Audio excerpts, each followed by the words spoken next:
wanted to share my makeup routine. Kasi nga, nakita ko sa mga ibang vloggers na nag-share sila ng mga for me, ang aking i-share mga drugstore makeups. So, puro mga mumurahin lang. Swak na swak ito sa mga estudyante. By the way, bago lang ako dito sa YouTube. And kung nagustuhan nyo tong aking vlog, don't forget to subscribe down below. So, yun. Ako pala ay from Baguio City and inspire ako sa mga vloggers. I'm really a silent viewers of makeup vloggers and travel and tour vloggers. So, yun. Gusto ko namang mag-try lang. Konti lang. And so, let's start! So, unang-una, of course, dapat mag-skincare ka muna bago ka mag-makeup. So, mag-toner ka or any. Pero ako kasi cleansing that mag-cleanser ka, cleanser, then after that, pwede ka na mag-makeup.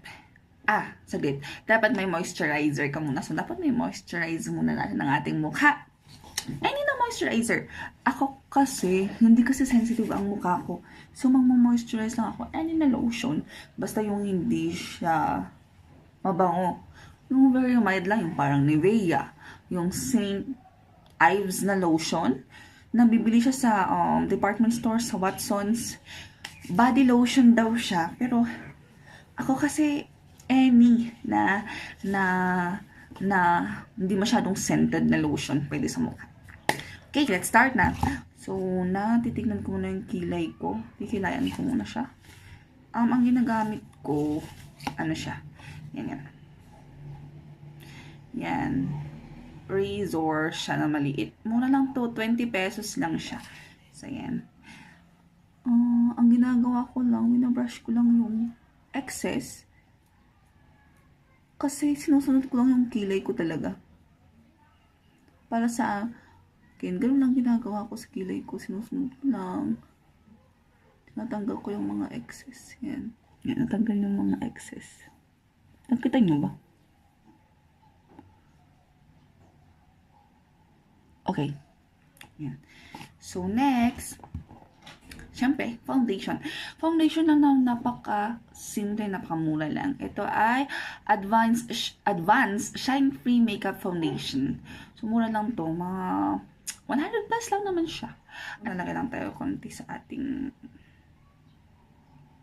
konti lang kasi routine kasi siya. Makeup routine siya. Konti lang yung gagamitin natin. Lalagay natin dito sa ating mukha. Anong skin tone to? Anong shade nito? Oriental to. Good for mga Filipinas talaga. Mga Asian people. Na yung hindi masyadong morena, hindi masyadong kaputian. Yan. Oriental. Gamit ko tong may sponge ako dito ng pressed powder. Yan. Na sponge na alam yung kaya niyang i-blend. Pero pwede din naman yung brush, pwede yung kamay. Pero siguro yung sponge kasi maganda talaga yung finish niya.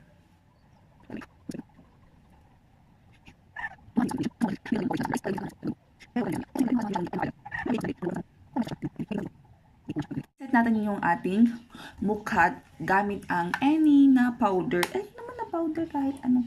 Ako kasi ginagamit ko Sansan. Pero yung pulbos, yung Johnson's baby powder, pwede na rin yun. Ako kasi Sansan talaga kasi pagka kasi Johnson's baby powder, hassle siya kasi kailangan buksan mo pa. Ganda kasi ng packaging. Ang ganda pa ng sponge niya. Yung ginamit ko kaninang sponge, ito. Yung sponge kanina sa foundation. Yung sponge ng mga Everbelay, ng mga Careline, yung pang press powder talaga siya. Tapos, minsan pa nasisira ka agad. Shade number 3, Honey. Yan. Press powder lang to. Take note, press powder lang to. Hindi siya foundation.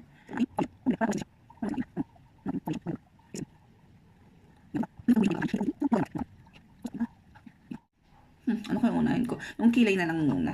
Yan, mura na naman tong kilay ko. EB Cleopatra. Ayun. Yan. Anong shade nyo to? Ito. Andito pa yung price. 75 pesos lang to, oh. Sa Watsons. Sa Watsons lang to. Yan. Ito tip lang. Pagka yung kulay ng buhok mo, brown, brown din ang kilay mo. Kung ang kulay ng buhok mo ay black, edi black din.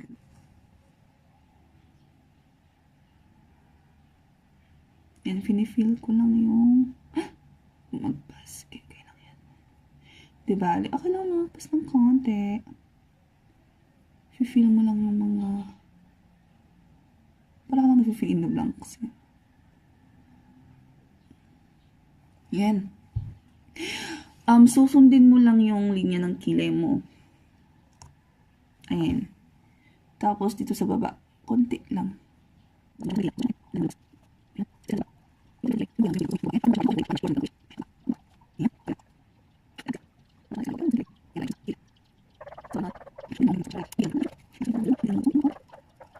Gloss muna ako.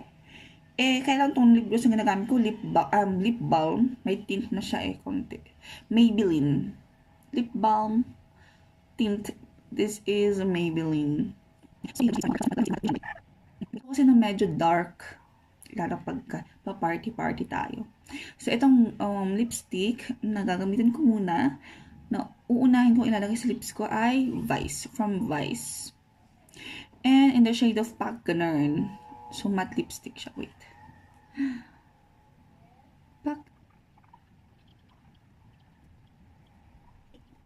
Maybelline siya in the shade of 691 Rich Ruby. Matte din siya. Hanan mo, pag gagamitin mo siya sa cheeks dito sa gilid. Dito. Okay. So, kukuha tayo ng konti lang.